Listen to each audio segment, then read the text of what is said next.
Welcome, everyone, to Grim After Dark, the Frontline Gaming Network's weekly interview show where we hit the high points of last week in the Frontline Gaming community, talk to the best players and content creators from around the world about the one thing we all love, Warhammer. Tonight's guest is the infamous Art of War founder and competitive coaching daddy, Brown Magic himself, Nick Nanavati. He's here to talk about the founding and growth of Art of War, how we got to start, and so much more. It's going to be a super great interview. Excited for you guys to see it. My co-host, as always, he needs no introduction, but I'm going to anyway. He's a phenomenally talented player. He uses the old, all my other armies are being shipped across the country in a container to keep on playing AdMech. And he was recently mailed a potato, even though he's now Idaho's favorite son. It's Danny McDivett. Oh. Man. Danny McDivett Idaho has really changed me. Danny, as you can tell, moving down to the lower 48 really has increased Danny's profile as a player to the point where he's just Nick Nanavati now. I got a lot more handsome. I'm Nick Nanavati of Idaho, I guess, right? Sure, it's when you shave off the beard, Danny, that you look completely different and bearded again. Something I wanted to bring up, Danny, the Horus Heresy. You might know of it here. It's a long-forgotten game system. It was produced by Forge World. Recently, though, during a preview of some new Imperial Fist Praetors, GW accidentally sent out this picture here, which is, we are on fire today. GW sent out a picture of the Imperial Fist Praetors, and instead of the regular Horus Heresy logo, it had the Siege of Terra logo. Which, Danny, what's your thoughts on that there leaking out? Because they did very quickly take it down and replace it with just the standard Horus Heresy logo. Well, maybe they're going to move some stuff forward. They're going to keep making, maybe Forge World is in charge of the Heresy stuff, and then GW will produce, hey, look at that. And GW might be producing a new game, hopefully mostly in plastic. We saw some leaked images maybe of that new starter box set for Heresy that looked pretty spicy with the plastic Spartan.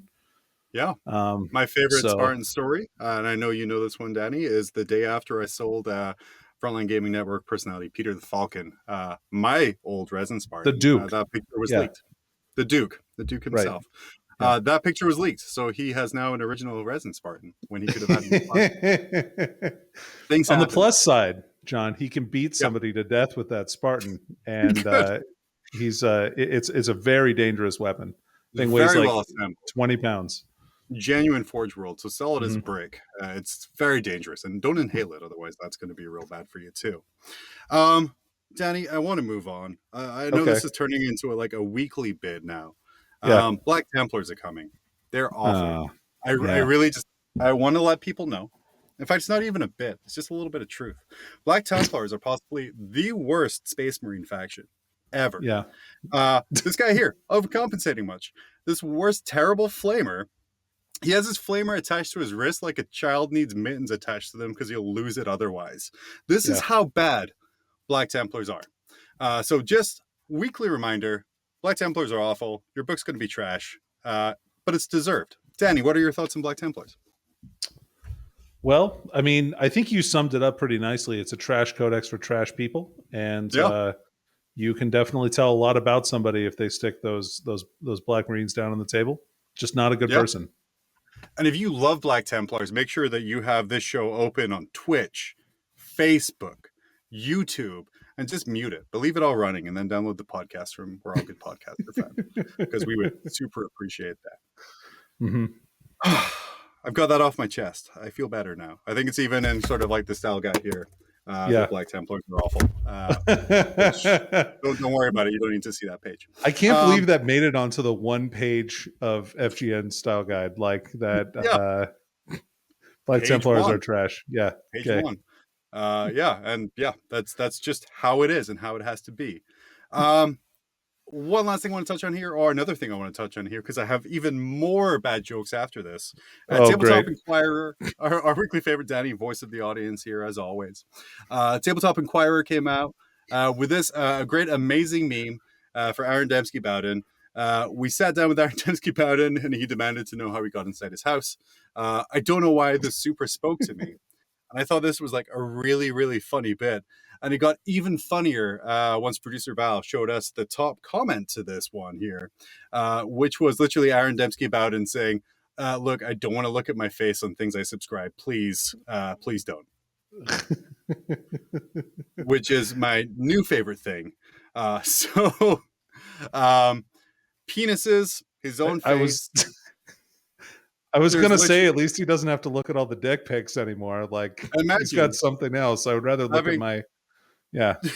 Imagine having to scroll through your Twitter feed and it's just nothing but penises. Like, great job on Black Legion, penis. Like, loved your Horus Heresy stuff, penis, penis, penis. And then you're like, oh, I'm going to go to Facebook for some normalcy, and it's just your own face. And you know that's the face of a man who's being sent a lot of genitals for his own love. You can see the horror in his eyes. Yeah. You can see like I'm assuming 60% uncut horror just straight in the end. Oh man. All from here. Nailed it. So shocking news came out of Orlando, Florida, at the Orlando Open this week. Warhammer community, this article had this great tactic that Jack Harpster used in order to remove an ancient from the table. But what's this? This stratagem is not applicable to the model that was used in the article. And I, for one, am going to write an angry email about this and make sure that the people know that I'm mad. John, all right. You need to calm down. Does FU have like YOU, or is it just the letter U?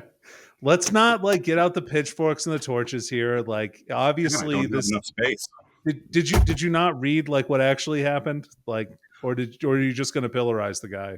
Look, I am here to have snap judgments about people I don't know playing a fun game with their friends, and that's it. I'm just going to just demonize people. Well, I guess if we could actually talk to the person, I mean, and see, that he read the book and realized he couldn't do that, so didn't do that, and just kind of did it anyway. Danny, I feel after this scandal, this is a thing that the hobby just can't take any more of. When are we going to make Warhammer community have peer review and cited sources for all of their articles? John, I think it's a necessity. We really need to push towards this. This is the wave of the future. Like, everything needs to be reviewed and fact checked, most importantly, to make sure that Warhammer community is delivering the most accurate news as soon as possible. Absolutely. Wait, sorry. Is my sarcasm not coming through? Because I just want to make sure that it is.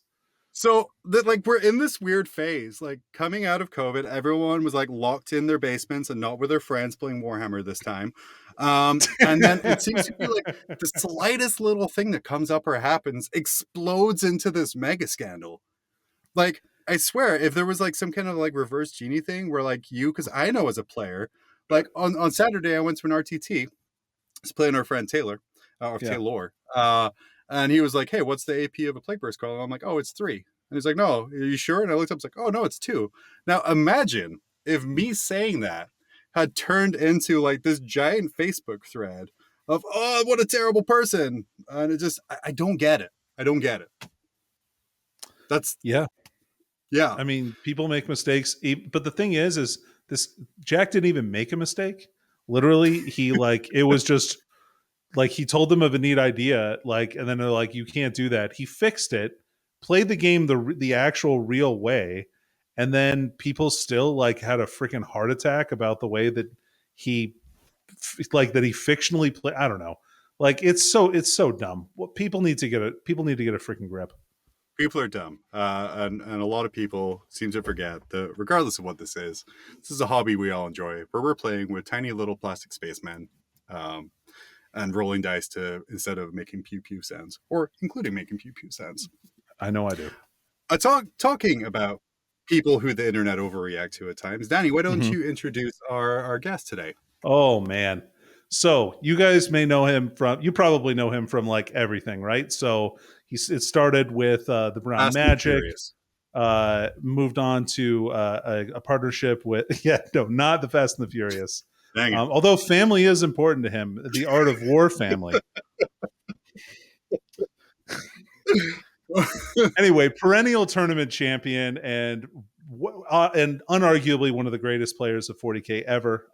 We're pleased to introduce Nick Nanavati tonight. Hello, that's me. Look at that. Black screen. Here we go. I'm in a TV. What's up, everybody? You gotta ask if, are you really even on the Frontline Gaming Network if you're not in a TV? I mean, I keep bringing this thing out, but it is a nostalgia. I need to know, like, so I'm in a TV, but I'm watching someone watching me might be watching me on their TV. And like, but is this like an endless loop? Are we on someone else's TV in some hologram? Is this TVception? Yeah, I was going to ask if you've ever seen the movie Inception, Nick, because it's very similar to that. Well, I have. What I would imagine. One fun fact about me: I haven't seen any movies ever. Oh, no. If you guys have ever seen The Matrix Revelations, you have to imagine producer Val and Frontline Gaming Network creative. He told us Master is the new title now.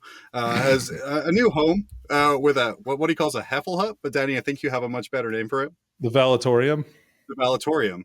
That room is just the architect's room from The Matrix, where it's just thousands of TVs that are switching between different feeds. Does this mean that Val is going to slowly become Colonel Sanders? I just want to know why we have a couch for our TVs to hover above. Like, we're not even sitting on the couch with these TVs. Look, we just talked about how people on the internet shouldn't overreact to things like I'm talking comments, not posting Facebook comments. Nick, this is no overreaction. Nick, this is the 41st millennium. The comfort of the machine spirit is important to us here. We need to make sure the TVs are comfortable so they keep providing for us. Okay. I will say this animated set is supposed to be like the Frontline Gaming warehouse, which is why you have all these crates and everything around us here. And I'm assuming some of the workmanship might not be up to par, so you have to have the couch there, so in case the TVs fall off their stand, they're not going to smash on the ground. Yeah, but yeah, you most definitely don't want to sit in the couch. No. Oh, so this is like a punishment. Oh, absolutely. Yeah. Good to know. Yeah, that's why you got to do research before accepting interview requests. Like that's all I'm going to say. Oh, so you mean the whole reason I'm here? Whoops. Yeah. Danny, take it away. Oh, okay. Take it away, Danny. Okay, cool. So Nick, so glad to have you here tonight. So let's see. The last big event you played in, that was in Texas, right? That was that tournament there. Is that correct? Well, I'm assuming we're not counting Charity Hammer as a big event. Then it's big in spirit, right? Big in spirit. Made me not feel in size. No. Yeah. I don't think Danny counts any event in which you beat him as a real event. So that's why we're definitely not that naturally. One because once I played you, that wasn't valid. So ACO, that would be the last one I played in. Nice. And you brought your Kari to that event? Yeah, I still repping the underpowered factions here, so gotta bring them out. Especially this is in a time when liquefiers were full power, so I really needed it to take every advantage I could get. So since it's been such a while, since it's been kind of such a an extended amount of time since you've been to a last event, are you kind of now like taking a step back and becoming like the godfather of Art of War and sending your minions to defeat people in your stead? As much as I do love that narrative, no. I would have loved to play in Orlando had I had the opportunity, but instead they wrote me into this commentary thing where I talked about 40K, which I had a lot of fun doing actually. But I'll be at the Las Vegas team tournament in a few weeks from now, just under a month, and hopefully I won't suck at that one. That would be a good goal. Yeah. Well, on the plus side, if you do, you have 4 other teammates who can help raise the performance of the team. Well, that's the thing. I'm actually allowed to suck at this one, so I do have minions for that. They can lift me on their shoulders. So yeah, John was telling me that you're thinking about, or he was trying to convince you to bring a Castellan. John's trying to convince me to bring all kinds. I've switched factions 12 times in the last week. Actually, John has switched them all for me. I think I'm still playing the same thing. I haven't played a single game, so. You show up in the living room every day and there's a new army sitting on the tray and it's this one today. It's just a pile of books. It's just different codexes. And John's like, Nick, I wrote a list. I'm like, that's nice.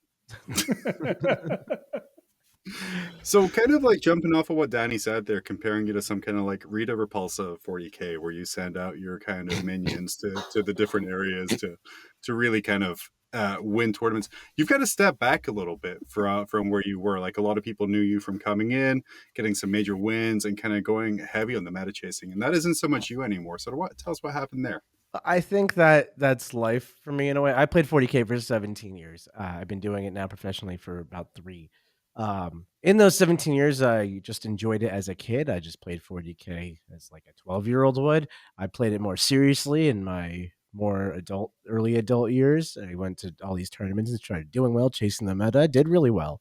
And now that it's becoming more professional for me, and as I mature as like a person, it's also like there's other ways to enjoy 40K. So I'm trying to explore those ones as well. Yeah, for sure. What are the other ways? I'm a hobbyist now at heart. A hobbyist. Yes. You're just like meta chasing the hobby track. Exactly. I super love that. So why don't you take us? How did you even get into 40K? Yeah. In 5th grade, I was in school, and my teacher started a club for the kids, basically, so it's something to do after school. Because he played Warhammer. He played Warhammer Fantasy mostly, but also did some 40K. And I actually had no interest in it, like, at all. But all my friends did, and peer pressure was very powerful upon 10-year-olds. So it worked. And then I started collecting 40K, and I found a store 10 minutes from my house, and I started going there and playing. And I made some friends there, as people do. That's how a lot of people get in this hobby. They make friends. And then I started playing at the store more regularly, got more and more into 40K. And just through that, I got sucked in, started going to tournaments, started enjoying tournaments. And then, one thing led to another. And before you know it, it's your entire life. As you do. As you do. Yep. Yeah. Awesome. Well, so were you able to kind of... So it sounds like you kind of took to it like a fish takes to water then. Yeah, I had other hobbies. Like I played tennis. I did. I've always tried to force myself to be well-rounded, I guess, because I didn't want to only play Warhammer. So I have a lot of friends in real life who I like don't play Warhammer, have no interest in Warhammer. I think that's really good because it keeps me more balanced. But it's definitely like destroyed all of the other hobbies. Like I just don't have any interest in pursuing other games competitively or like just putting too much time into anything else because it's like I don't have time for any of that stuff. So what from the tennis world have you brought into Warhammer 40,000? I don't know why it's like the tennis thing is sticking in my head right now. And Danny, I know I totally cut in line in front of you for that. No, you're fine. But yeah, what have you brought in from tennis to 40K? Probably not much. Like the physical aspects, not much there. The shorts, outfits, some comfy shoes. Yeah, definitely the polos. Yeah, polos. The racket to hit the models when they roll bad. Definitely need some of that in my life. I guess you could maybe say like the discipline aspect to it, like because tennis, I had like tennis coaches. I like had to run in the heat. That sucked. Like sometimes you have to practice 40K and that sucks, or do something you don't want to do in 40K. That sucks. But that's like anything in life. I really wouldn't make that special to tennis that I took with me. So Danny, no, jump back in now that I've jumped in. No, I was literally going to ask exactly the same question. These were great questions. Man, we're on the same wavelength. I know. I wrestled in middle school. Those were fun facts. That really? Yeah, I did for 2 years. 2 years of middle school wrestling. Yes. So does this also? I want to ask you what different sports bring in there. So what of tweens wrestling? The wrestling I can absolutely attest to. So 40K is a culture of mostly males, unfortunately, or fortunately, depends how you look at it. But wrestling, male wrestling, men's wrestling in middle school, same exact thing. Very similar culture. So it prepared me for all men, all dudes, all relatively nerdy dudes. Yeah, and the smell, something to prove. Oh God, the smell, and they smell. Yep. We're gonna have to get the old FLGN merch machine behind some Grim After Dark deodorant. I think that's a good spend. Perfect. Right? Just hand it out at FLG events. Sorted. Done. So you were a sports star in high school and absolutely school, not. Like, to be clear, no. I'm gonna move this away. Nothing about this says sports star. Just to be tiny miniature war games. Absolutely is my thing. And then you said you played a while, and then you kind of started this service, like the morphed into Art of War. So Well, tell me about sort of the genesis of that. What made you turn around we and be skipped like, you quite know a what? few years. I think I want to charge money for this. Well, I went to school. I went to college. I got a business degree in supply chain management. I have a bachelor's in supply chain. And then I had no idea what I wanted to do with my life. So I did what everyone tells you to do, which is get a job. So I got a job at Revlon, which is a women's cosmetics company, multi-billion-dollar business type stuff. And I got in on the ground floor doing data analytics for them. It was super exhilarating, fun, thrilling, everything every young 20-year-old wants to do with life.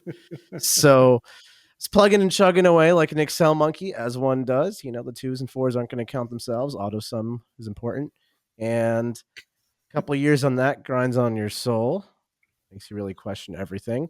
So eventually I left that job and I was going to go to grad school for an MBA. That was my parents' idea. I thought it was like more school, whatever. But an MBA would be helpful, I guess, for my career. So that left me with like the 6-month gap period where I didn't know what I wanted to do. If I didn't want to get a job just to quit for a little while, after a little while, and I was going to an MBA in a few months. So I started Pro Warhammer more or less because I had just come off of winning the ITC. This is all in like January 2018. I was planning to go to grad school in September 2018. So I started a little blog called The Brown Magic. I think it's not up anymore, thebrownmagic.com. But then I got the bright idea because people were really excited about it. They're like, ooh, this guy just won ITC. He's the best player in the world at the time. And he's talking about how to do stuff in 40K. Let's watch this. So then I was like, maybe I'll ask people if they want my list advice. And then I just started offering it. And then that everyone wanted my list advice, I guess, when it was free. So I started charging like $3.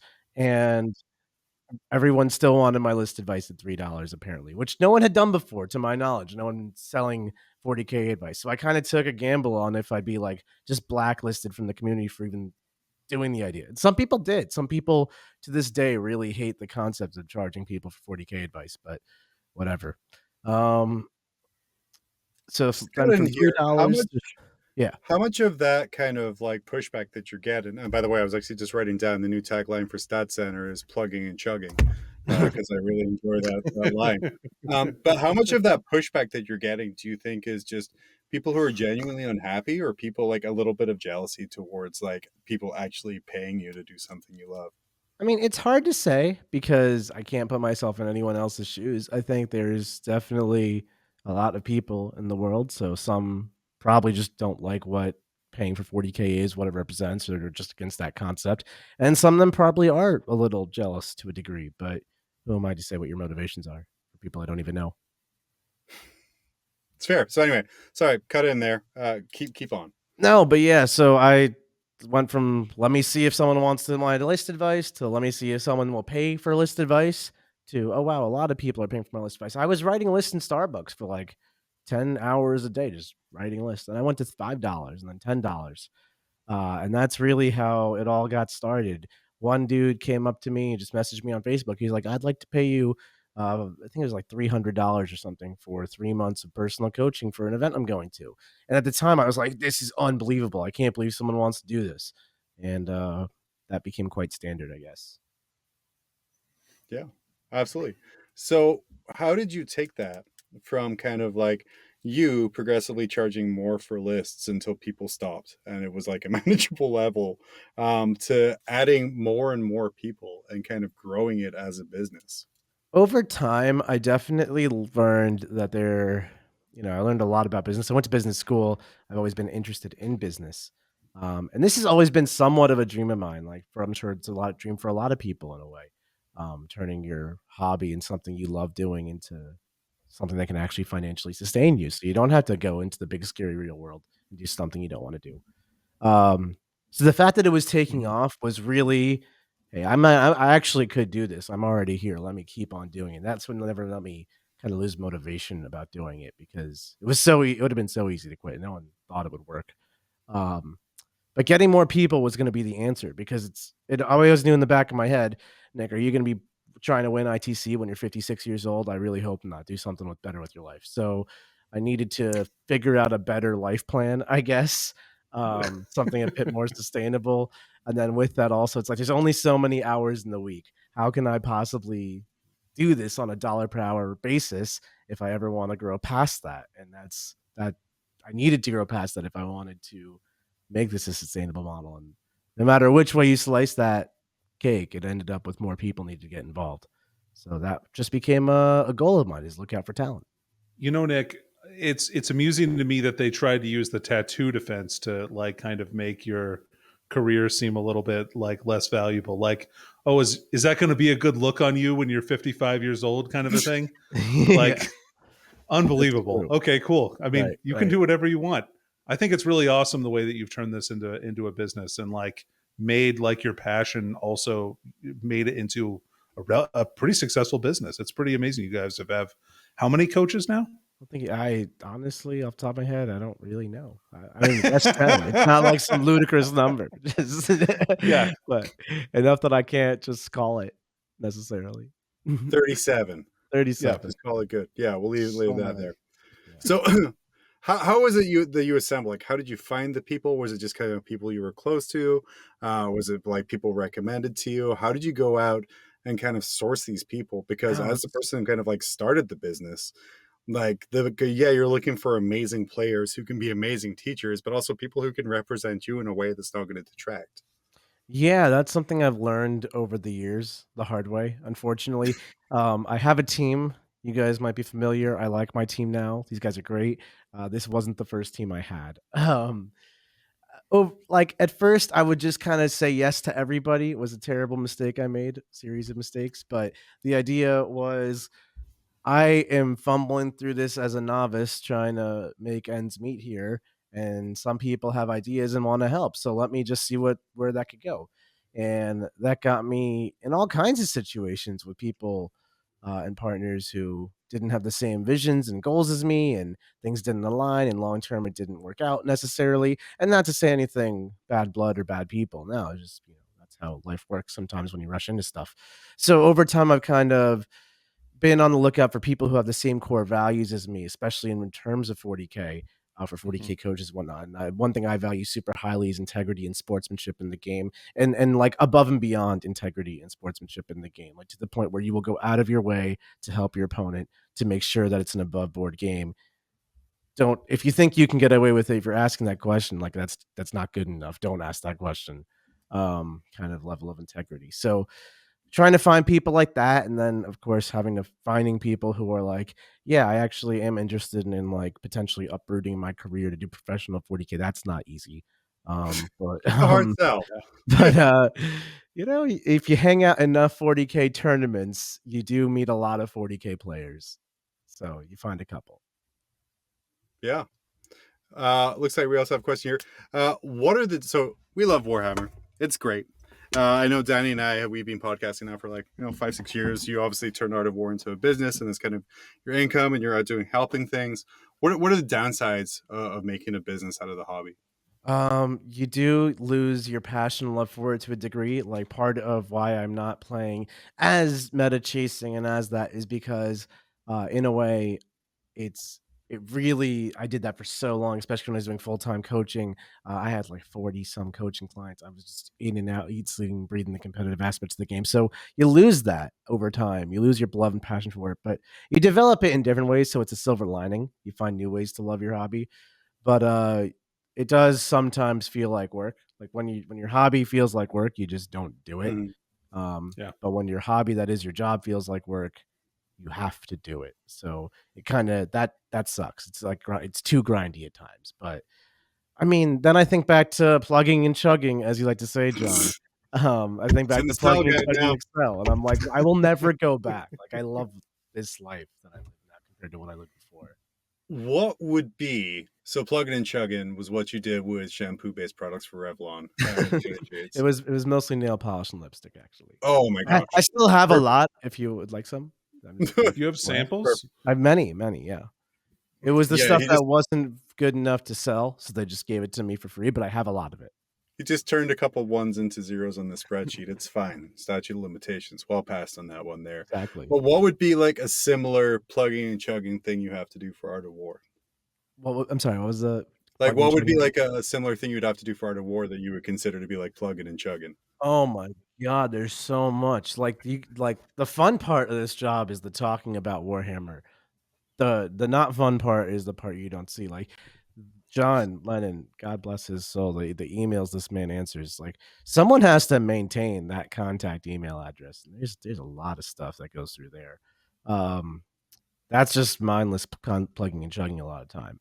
Um, then there's creating all of the backdrops and stuff we use to videos. There's just so many random menial tasks to just do to make the operation run. A lot of just this is real grindy work the hard way, unfortunately. I love the hard stuff along with just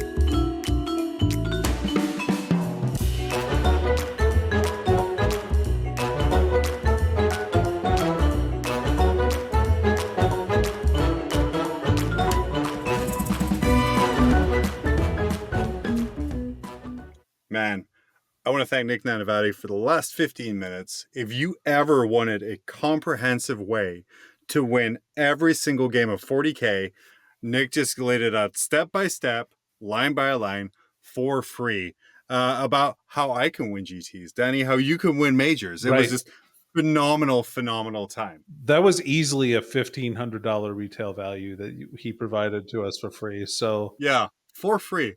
And if you missed out in the last 15 minutes, holy heck, do I feel bad for you.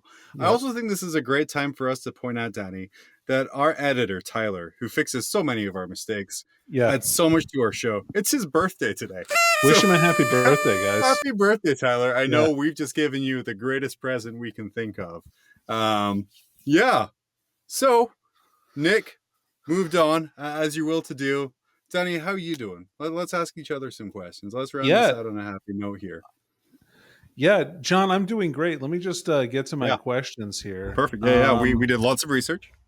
So, who is your favorite Art of War coach to hire and why? Well, I think I can only afford a certain level of coach. I don't want to talk bad about them. But ever since I have got much better at AdMech. No, that doesn't narrow anything down. I have to say, so like you don't need a coach for that, John. I just need dice and the models.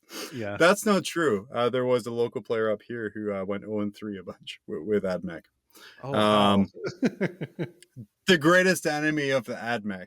Okay, so you get paired against AdMech. You're like, okay, cool. You're like, you bring out the greatest tool in your competitive toolkit, which is the chess clock, which is the equalizer between AdMech, unfamiliarity, and me having 3 rounds to just move my stuff around in objectives without you.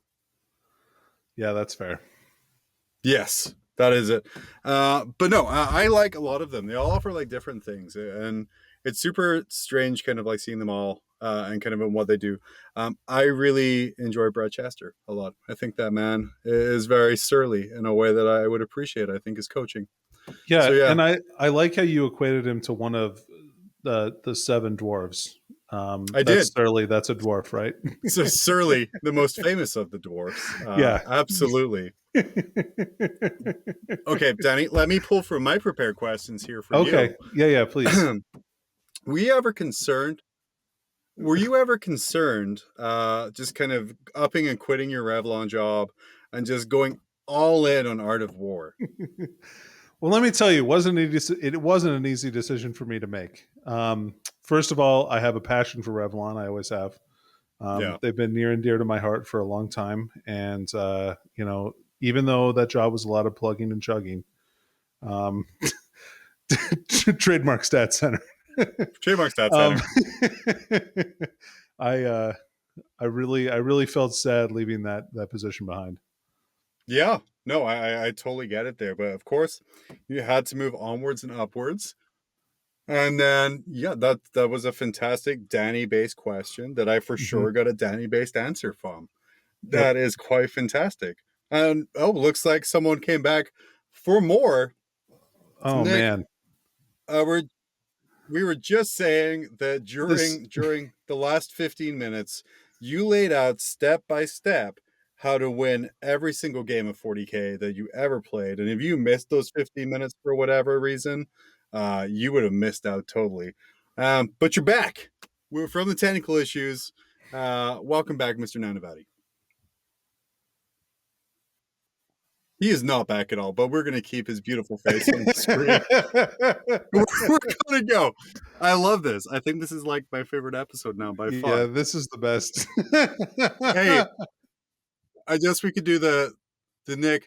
Don't say anything if you wanted to give like a 30% off promo code to Art of War. Oh no. All right. Oh, legally binding. You heard it here. It's in the style guide. We got to go with it.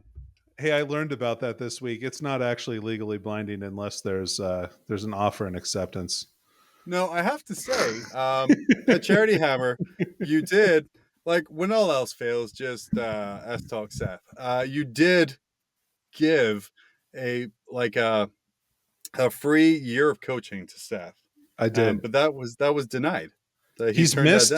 No. He accepted it. He accepted it? Yeah, he did. He said he's going to save up his calls for during my finals week. Danny, of course, famously now, our real pretend lawyer like Jeff Winger, actually going to law school now to finish that off.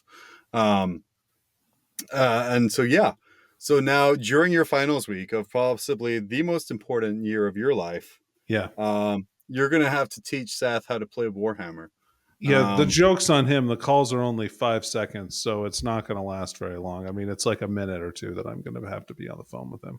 And then he'll get to join the support group with your wife as well, I would have to say. That's an awful time. It is. Wonderful. She would agree with you. But all that matters is you coached successfully and you fulfilled all contractual obligations. Mm-hmm. And then that's all that matters. I've executed the contract successfully. I'm not liable for any damages. Or mentally, emotionally, physically. Doesn't really matter right there. No. Yep. All right. Okay. Ask me a question, Danny. Bring it on. Okay, great. I want to talk. I want people to know things. How would you sell hot chocolate in Florida in the summertime? Well, what I would do is I would get a job. And I realize this is a terrible question to ask. A multinational chain. I would just get a job there. Make sure that part of that menu was hot chocolate. Nice. And then I would be good to go. Wow. Because I would be doing that. I mean, and that was the most boring answer. I mean, I know you set me up for some kind of joke. I was just like, nope, absolutely not. Nick, what did you think of that? Amazing. Good times. Wow. Guys. Oh, that's good. Perfect. We hear him. Nick, I want to thank you for coming on this journey with us. Audience. No kidding. I want to thank you all for coming on this journey. My debut, it's ruined. It's okay. Thank you for having me. No, it's good. I really appreciate that. I want to shout a big shout out to Val, who I think had a small meltdown along with the stream and then worked very hard to get it back up so Danny could ask me questions about hot chocolate and I could insult him personally and professionally. So that was super good there. Happy birthday to our editor, Tyler. Be sure to check out the rest of the Frontline Gaming Network shows, including this Wednesday, Signals from the Frontline, the Thursday show, and all of the other great content you can find.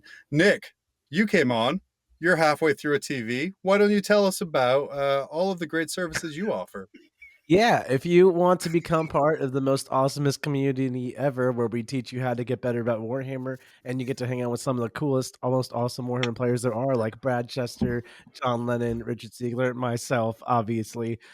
You can do that in the War Room. We teach a bunch of different classes per week on various factions, do stream coaching games. We have tons of free YouTube content also. It's all centered around helping you get better at 40K and enjoy your hobby more and just generally become a better player. So if you're interested in that, do the thing, check it out. theartofwar40k.com. Amazing. Do you give streaming lessons? I'm asking for a friend / boss. You know, you don't want anything to do with my streaming lessons. Siegs is pretty good at streaming, but me, that's some Brian work. No. Dang, Brian. Well, thank you so much for coming on, Nick. Thank you for sharing the secret location of Orlando, Florida's treasure in that missing 15 minutes. Val will be turning this into a bit next week with a checklist, just so you are aware and our viewers are aware. You gotta love it. Next week involve plugging and chugging. Oh, always. You know, like literally, you gotta know. Everything has to know. Oh, I have to ask this here real quick. A little viewer brought it up here. It's been mentioned the past few weeks on Rival Network and Val's main podcast show, The Honest Wargamer. And I would be behooved not to mention it here. Rob, the Honest Wargamer, is very pro splitting Art of War into 2 warring rival teams. So you guys can compete similar to Survivor. And he's now trying to spread that rumor that is happening. What would you think of splitting your team guys into 2 teams for interpromotional warfare, much like WWE did with Raw and SmackDown in the mid-2010s? I think that makes a lot of sense. It would create a lot of really cool TV, right? If you put like some of us on one side and some of us on the other, and have us duke it out in 40k turns to see who survives. But what would be more interesting is if you cut us in half physically and put each half. So like the left side of my body, the left side of Chester's, the left side of Sieg's, all versus the right side of me, Chester, and Sieg's. Now we got some real. Siegs is left-handed, so he's got an advantage there. But so he's going to have power hands. He's going to have 2 dominant hands. That's insane. And Admech is a very right-brained army, so he's going to suck playing that now. He's going to be real creative with stuff, but the math is just going to fall off. Right. And imagine me using the math side of my brain. That's I have people for that. This isn't going to work at all. Right. No, you have multiple halves of people now because you took Rob 2 literally. Oh. Man. And nobody wants to be half with Brad Chester because you'll be all lopsided. Yeah. You have like a hat around your chest area because he's like 4 foot tall. Well, do you think he could cut his hat in half? I feel like the hat is too impervious to destruction. Yeah, probably. Yeah. So one team's going to have a slight benefit by having half a body and a full hat. But I guess that is the official Art of War answer. I'm sure there'll be a statement sent out later to fill this. They're going to literally cut people in half to play 40k. That's a real premium tier in the Patreon to see that content. We'll teach you how to do that as well. You only need half of your body to win. They're going to teach you major medical surgery at the $197 tier. And they'll show you how to complete it, part 2. It's an original joke. I love that one. Guys, thank you so much for hanging around. Nick, thank you so much for being here, for bearing with us. Next week on Grim After Dark, we are welcoming Thomas Bird to come and talk about Hotlanta and the Southern gaming scene. Super excited for that. I will have way too many jokes based on this bit that are at least half as funny as the stuff I said earlier, so not at all. For Grim After Dark, we are gonna need a bigger TV. Thank you. I couldn't even not hear that in my ear. For Grim After Dark, we will see you next Tuesday. Bam! God.